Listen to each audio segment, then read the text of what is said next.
बिस्मिल्लाहिर्रहमानिर्रहीम। अस्सलाम वालेकुम। डाटा स्ट्रक्चर एल्गोरिथम का ऑनलाइन क्लासेस के अंदर आज हमारा 13वां लेक्चर है। तो हमने पहले क्यू की इम्प्लीमेंटेशन लिंक लिस्ट के अंदर उसका कोड देखना है, फिर हम क्यू के अंदर ही कुछ मज़ीद टॉपिक्स की तरफ चलेंगे। तो लिंक लिस्ट में क्यू की रिप्रेजेंटेशन, आपको लिंक लिस्ट का आइडिया अब अच्छे से हो गया। हम पहले स्टैक को भी इसमें इम्प्लीमेंट कर चुके हैं। तो जो हेड होगा अब हम उसको फ्रंट बोला करेंगे, और जो हमारे पास लिंक लिस्ट की टेल होती है, आखिरी नोड होती है, उसको हम रेयर बोला करेंगे। तो शुरू वाली को फ्रंट, आखिरी वाले को रेयर बोला करेंगे। इंसर्शन हमारी रेयर से होनी है, तो मतलब लास्ट वाले के आगे हमने प्लेस करना होगा। तो आपको पता है कि आप क्या करेंगे कि जो न्यू नोड होगी उसका जो एड्रेस होगा वो आखिरी नोड के नेक्स्ट में प्लेस कर देंगे। तो मतलब यहाँ पे हमारे पास ये मौजूद है एक क्या नाम होता है, डायग्रामेटिकली रिप्रेजेंटेशन। इसी तरह डाटा को डिलीट करना है तो पहले के साथ इसका कनेक्शन आपने तोड़ देना है, और आपने डिलीट वाला जो फंक्शन है वो भी पढ़ा था। जस्ट आप लिखते हैं डिलीट और उस नोड का नाम, तो वो डिलीट हो जाता है। मतलब ये भी चीज़ आपने पढ़ी थी जब लिंक लिस्ट का टॉपिक पढ़ा था। अच्छा, और लिंक लिस्ट का जो टॉपिक आपने पूरा पढ़ा हुआ है वो आप पूरे का पूरा उसको रिवाइज़ रखें, वो आपके मिड्स में शामिल है, ठीक है। तो उसको मैं अभी दोबारा से आपको रिवाइज़ नहीं करवाऊँगी। तो ये आपके पास कोड है, यही जो हमने क्यू को लिंक लिस्ट के थ्रू इम्प्लीमेंट करना है उसका कोड है। स्ट्रक्ट नोड, ये आपको सारा पता है। दो मैंने नोड्स ली, फ्रंट और रेयर, दोनों को फ़िलहाल नल रख दिया। इन क्यू का जब प्रोसेस परफॉर्म करना है तो पहले वो वैल्यू इनपुट ले ली जो इंसर्ट करनी है। फिर क्या किया, एक नया नोड बनाया टेम्प नाम का, इसके डाटा में वो वैल्यू फिल कर दी, यूज़र से इनपुट ली थी, इसका नेक्स्ट फ़िलहाल कर दिया नल।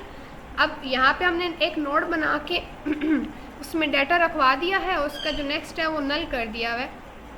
आगे हम क्या करेंगे, चेक करेंगे कि हमने इसे कहाँ पे प्लेस करना है। अगर तो फ्रंट भी नल है, रेयर भी नल है, तो इसका मतलब हम पहली नोड इंसर्ट कर रहे हैं। तो अगर हम पहली नोड को इंसर्ट कर रहे हैं तो आप क्या करेंगे, फ्रंट और रेयर दोनों को टेम्प बना देंगे। मतलब अब टेम्प जो नोड है हमारी, वही हमारा फ्रंट है, वही हमारी रेयर है, क्योंकि वो एक ही नोड है। अगर ऐसा ना हो तो एल्स केस में हम जाएंगे, नल ना हो तो हम क्या करेंगे कि जो रेयर का नेक्स्ट है उसमें डाल दें जो टेम्प है, ठीक है। अब पहली नोड नहीं है, आपको दूसरी तीसरी नोड है, तो जो हमारा रेयर होगा वो आखिरी नोड पे खड़ा होगा। तो हम क्या करेंगे, उसके नेक्स्ट में जो टेम्प का एड्रेस है वो डाल देंगे। अब कनेक्शन बन गया। अब हम क्या करेंगे कि जो टेम्प नोड है उसी को रेयर बना दी, क्योंकि आखिरी नोड रेयर कहलाता है ना। तो अब हमने टेम्प आखिर पे प्लेस कर दिए, टेम्प आखिर पे प्लेस कर दिया, तो अब वही रेयर बन गया। तो इस स्टेप में पॉइंटर ऑन कर लूँ, इस स्टेप में हमने यही किया है कि जो हमारा टेम्प है उसको हमने रेयर बना दिया। ये हमारे पास डी क्यू का प्रोसेस होगा। तो डी क्यू के अंदर हमने क्या करना है कि फ्रंट से एक नोड को डिलीट करना है। फ्रंट को खुद डिलीट नहीं कर देना, फ्रंट की तरफ से एक नोड को डिलीट करना है। तो पहले एक नोड बना ली टेम्प नाम की, जिसमें फ्रंट को स्टोर करवा दिया। तो अगर फ्रंट हुआ नल, इसका मतलब ये है कि एम्प्टी है, फिर तो हमें डिलीशन हो ही नहीं सकती ना। फिर दूसरे केस में अगर फ्रंट और रेयर दोनों एक ही लोकेशन पे खड़े हुए, तो मतलब आखिरी एलिमेंट है जो हमने डिलीट करना है। तो उस सूरत में हम क्या करेंगे, फ्रंट और रेयर दोनों को दोबारा से नल कर देंगे, ताकि आइडेंटिफिकेशन हो कि अब हमारी जो क्यू है वो फिर से खाली हो गई है।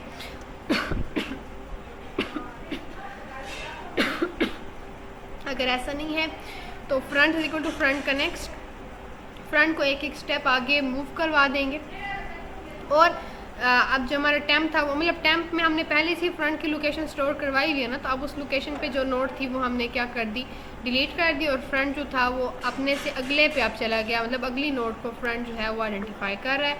इसमें जस्ट जो फ्रंट का एलिमेंट है उसको डिस्प्ले करवा देना। तो front is equal to null, अगर फ्रंट नल है तो क्यू एम्प्टी है।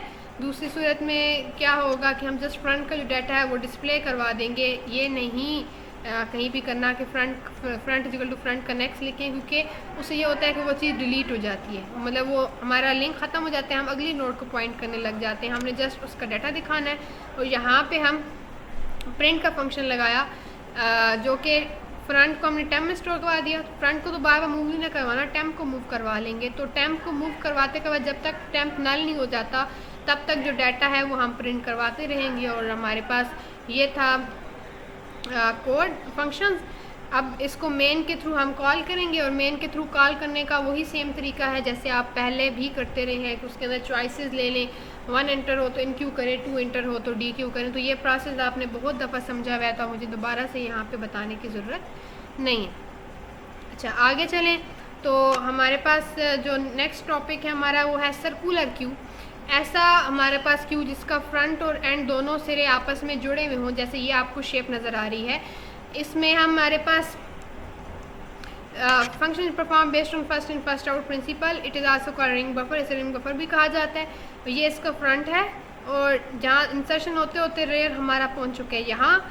अब इसी तरह हम जब इसमें इंसर्शन मज़ीद करते करते यहाँ पहुँचेंगे और अगर फ्रंट भी यहाँ ही खड़ा हुआ फिर तो हमारी क्यू फुल है, लेकिन हम यहाँ पहुँच गए हैं और फ्रंट डिलीशन करते करते यहाँ पहुँच गए तो इसका मतलब अब ये शुरू वाली जो 3 नोड हैं ये खाली हो गई हैं। तो अब हम यहाँ पे जब पहुँचे हुए हैं तो हम आगे मूव करते करते दोबारा से इंसर्शन कर सकते हैं। तो ये फ़ायदा होता है हमारे पास सर्कुलर क्यू का, जो कि सिंपल क्यू का नहीं होता कि जब सिंपल क्यू में हम आखिर में पहुँचते हैं तो हम अगले मतलब पीछे से फिर दोबारा से उसे भर नहीं सकते होते।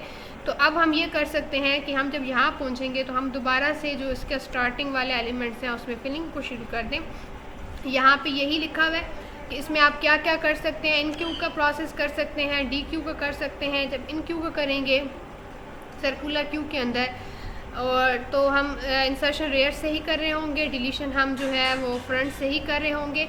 तो हम चेक करेंगे कि अगर हमारे पास क्यू फुल है, फुल होने का मतलब क्या होगा कि रेयर जो है वो रेयर हमारा एंड पे है जस्ट बिफोर फ्रंट, मतलब हमारे पास यहाँ पे फुल होने के 2 तरीके हमने चेक करने होंगे। एक तो हमारा रेयर यहाँ पहुँच जाए ना, जब रेयर यहाँ पहुँचेगा तो क्या मतलब है कि रेयर के बिल्कुल आगे फ्रंट मौजूद है, ठीक है।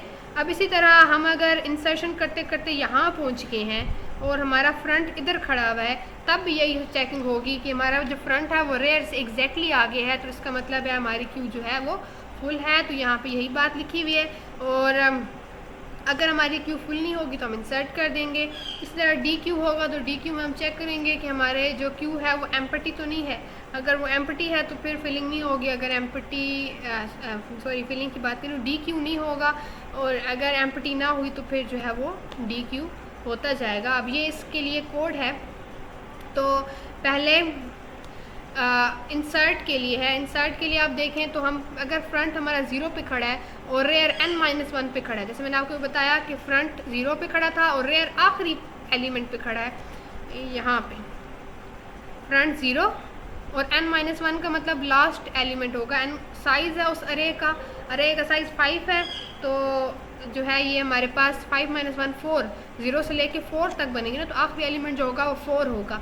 तो अगर फ्रंट 0 पे है और हमारे पास जो रेयर है वो n-1 पे है, मतलब लास्ट एलिमेंट पे है, या और ये लगा हुआ है या front is equal to rear +1, वही जो आपको मैंने बताया कि अगर जो आपके पास फ्रंट है और हम रेयर में 1 जमा करें तो वो फ्रंट के बराबर चले जाए, तो मतलब दरमियान में कोई खाली नहीं है, रेयर और फ्रंट बिल्कुल साथ साथ खड़े हुए हैं। तो ऐसी सूरत में हमारी क्यू जो है वो फुल है। और अगर हमारे पास फ्रंट -1 पे खड़ा हुआ है तो हम इन दोनों को 0 पे ले जाएंगे।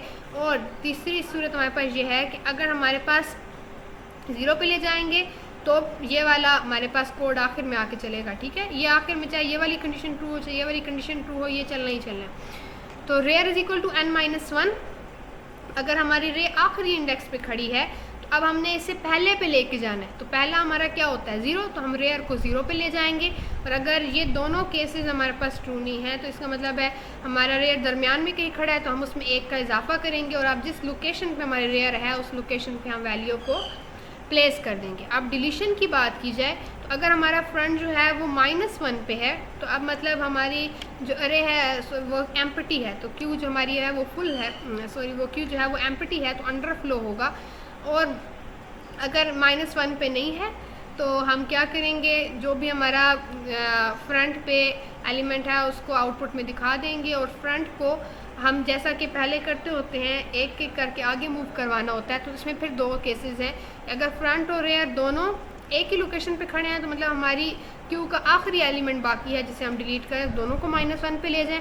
और अगर हमारा फ्रंट n-1 मतलब फ्रंट डिलीशन करते करते बिल्कुल आखिरी नोड पे आ गया है तो अब उसे हम दोबारा ज़ीरो कर देंगे क्योंकि सर्कुलर क्यू है, एंडिंग के बाद हम स्टार्टिंग पे चले जाते हैं। और अगर ये भी केस नहीं है तो मतलब फ्रंट कहीं दरमियान में मौजूद है, तो अब उसमें एक एक का इजाफा करते रहें। यहाँ पे हम ऑलरेडी प्रिंट करवा चुके हैं, तो आप फ्रंट में जब एक का इजाफा करेंगे तो पिछली नोट से हमारा जो लिंक है वो ख़त्म हो जाएगा, फ्रंट जो है वो अगली नोट पे मूव कर जाएगा।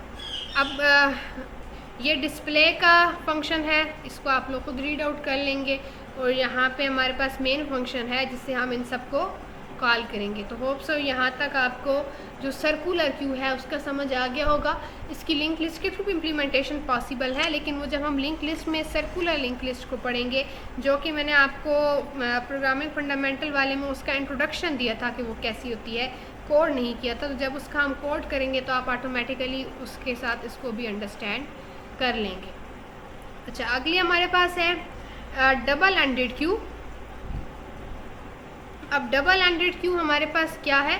डबल एंडेड क्यू ऐसी क्यू है जिसमें इंसर्शन और रिमूवल दोनों साइडों पे होता है। फ्रंट से भी इंसर्शन रिमूवल हो सकता है और जो हमारे पास रेयर है उधर से भी इंसर्शन और रिमूवल हो सकता है। इसमें हम दो तरह की डी क्यूज़ जो हैं वो बना सकते होते हैं कि हम इनपुट रिस्ट्रिक्टेड कर दें, इनपुट एक तरह से और डिलीशन दोनों तरफ से हो जाए, या हम आउटपुट रिस्ट्रिक्टेड कर दें कि हमारे पास आउटपुट एक तरफ से हो और इंसर्शन जो है वो दोनों तरफ से हो जाए। तो हम इसमें मतलब ये इस तरह दोनों तरह की इसमें क्यूज़ बना सकते हैं। लेकिन जब हम कोड करेंगे तो हम फ्रंट से इंसर्शन भी देख लेंगे, फ्रंट से डिलीशन भी देख लेंगे, और रेयर से इंसर्शन और रेयर से जो डिलीशन है वो भी देख लेंगे, ताकि अगर कोई रिस्ट्रिक्टेड हो तो उसमें यही होगा ना कि एक फंक्शन उसमें से आपने स्किप करना होगा कि डिलीशन फर्स्ट करे, सिर्फ फ्रंट से हो सकती है, तो फ्रंट से इंसर्शन वाला कोड आपने हटाना होगा। तो हम कोड सारे पढ़ लेंगे ताकि अगर इस तरह की रिस्ट्रिक्टेड बनानी पड़े तो भी आप बना सकें, और एक जनरल डबल एंडेड क्यू बनानी पड़े तो भी आप बना सकें। ठीक है, तो यहाँ तक बात आपको यकीनन समझ आ गई होगी। जो हमारे पास अब क्यूज़ हैं वो आपने देख ली। ये हमारे पास थर्ड टाइप है, क्योंकि एक सिंपल क्यू थी, फिर हमने सर्कुलर पढ़ी, अब हम पढ़ने जा रहे हैं डबल एंडेड क्यू। फिर इसी तरह हमारे पास एक प्रायोरिटी बेस्ड क्यू है जो हम इंशाल्लाह अगले लेक्चर में डिस्कस करेंगे। अब अगर डबल एंडेड क्यू की बात की जाए तो इसमें ये 4 बेसिक ऑपरेशन परफॉर्म होते हैं। बाकी तो वही ऑपरेशन है ना जो आप वैसे परफॉर्म करते रहते हैं, पीक वाला ऑपरेशन, डिस्प्ले वाला, मतलब वो तो इसमें भी इंक्लूड होंगे। लेकिन इसके जो अपने ऑपरेशन हैं वो ये है कि शुरू से इंसर्ट करें, शुरू से डिलीट, मतलब फ्रंट से इंसर्ट और फ्रंट से डिलीट, और यहाँ पे होगा रेयर से डिलीट और रेयर से इंसर्ट, रेयर से इंसर्ट और रेयर से डिलीट। मतलब ये 4 आपके पास मौजूद हैं, ये यहाँ पे मौजूद है। फ्रंट से इंसर्शन, रेयर से इंसर्शन और फ्रंट से डिलीशन और रेयर से डिलीशन। हम इन चारों फंक्शंस को अपने कोड के अंदर डिस्कस करेंगे। तो अब देखते हैं।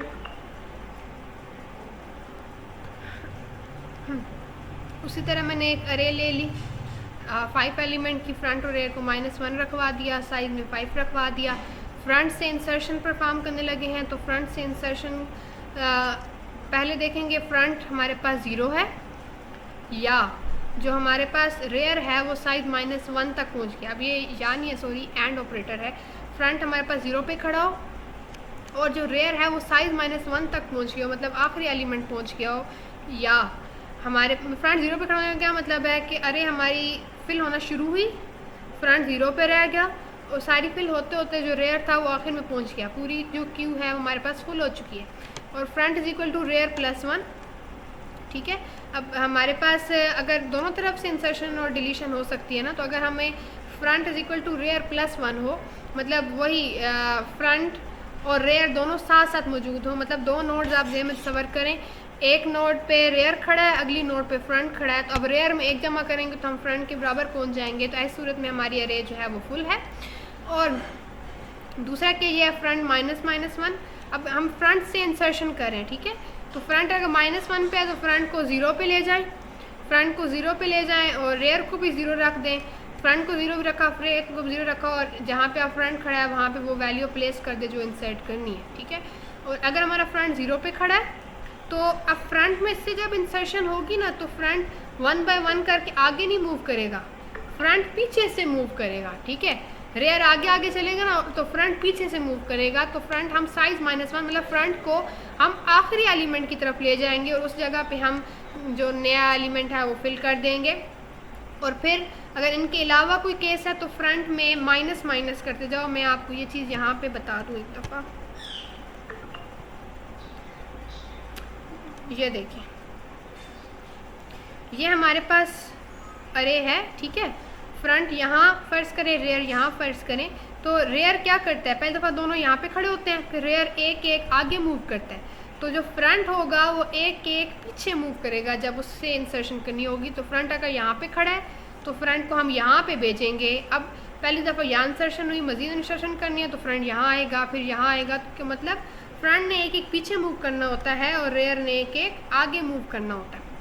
और फ्रंट अगर 0 पे नहीं खड़ा, कहीं मिडल में खड़ा है, तो भी उसमें -1 करेंगे और उसमें डाटा जो है वो फिल कर देंगे जो इंसर्ट करना है। अब रेयर की बारी आ गई, तो रेयर उसी तरह जिस तरह आप पहले भी कोड को देख रहे थे, ठीक है। तो रेयर अगर साइज ये बाकी तो ऊपर वाला तो वही होगा ना जो आप नॉर्मली देखते रहते हैं। तो रेयर अगर साइज -1 मतलब रेयर अगर आखिर में खड़ा है तो अब रेयर शुरू में आके इंसर्शन परफॉर्म करेगा, ठीक है। और फिर रेयर में एक एक इजाफा करते जाएंगे और रेयर जो है वो डाटा को फिल करता जाएगा, ये आपको ऑलरेडी पता है। अब फ्रंट से डिलीशन भी वही सिंपल कोड है जैसे आप पहले डिलीशन करते होते हैं कि फ्रंट से आपने जो डिलीशन करनी हो आप फ्रंट को एक एक स्टेप आगे मूव करते जाते हैं। फ्रंट और रेयर एक ही जगह पे खड़े हो, मतलब अरे हमारी सारी फुल हो चुकी है, मतलब वो सारी जो है वो एक दफ़ा खाली हो चुकी है, तो इसमें से दोनों को -1 पे खड़ा कर दें। और अगर हमारा फ्रंट इक्वल साइज -1 फ्रंट हमारा आखिर में आ गया तो अब फ्रंट को दोबारा से शुरू में ले आएँ और उधर से फिर से डिलीशन जो है वो शुरू कर दें, क्योंकि दोनों तरफ से इंसर्शन और डिलीशन हो सकती है। तो हम ये नहीं कह सकते कि अब फ्रंट आखिर में चला गया तो अब जो है हम दोबारा से डिलीशन नहीं कर सकते, क्योंकि रेयर भी तो पीछे मुड़ के दोबारा से फिलिंग कर सकता है, तो फ्रंट भी दोबारा से पीछे मुड़ के डिलीशन परफॉर्म कर सकता है। रेयर से डिलीशन अगर हम करें तो अगर फ्रंट -1 पे खड़ा है, ठीक है, अब रेयर से डिलीशन मतलब उलट चल रहे हैं, फ्रंट -1 पे खड़ा है तो इसका मतलब ये हुआ कि अभी तक हमने कोई नोड इंसर्ट की ही नहीं है। और अगर फ्रंट और रेयर दोनों एक ही जगह पे खड़े हुए हैं तो मतलब आखिरी नोड है जो हम डिलीट कर रहे हैं, दोनों को -1 कर दो।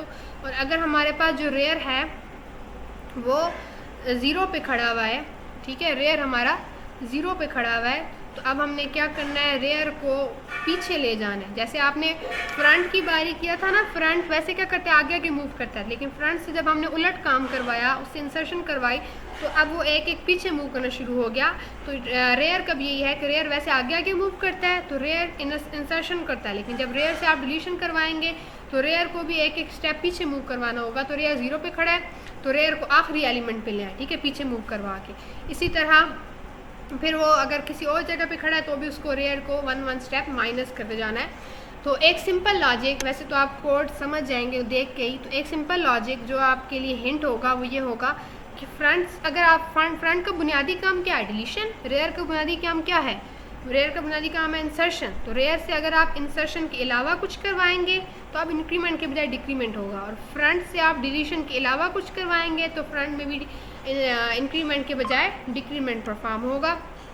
तो ये था हमारे पास जो हमारे पास सर्कुलर क्यू और डबल एंडेड क्यू दोनों के लिए कोड और दोनों का टॉपिक। तो नेक्स्ट में हम इंशाल्लाह अपने नेक्स्ट टॉपिक की तरफ चलेंगे जिसमें हम जो है प्रायोरिटी क्यू का इंट्रोडक्शन लेंगे, और उसके साथ ही हम जो हमारे नेक्स्ट टॉपिक हैं ट्रीज़ उनकी तरफ चलेंगे। तो मिड टर्म से पहले आप जितना भी सिलेबस पढ़ लेंगे वो सारे का सारा जो सिलेबस है वो आपका इंक्लूड होगा मिड टर्म में, ठीक है। अल्लाह हाफिज़।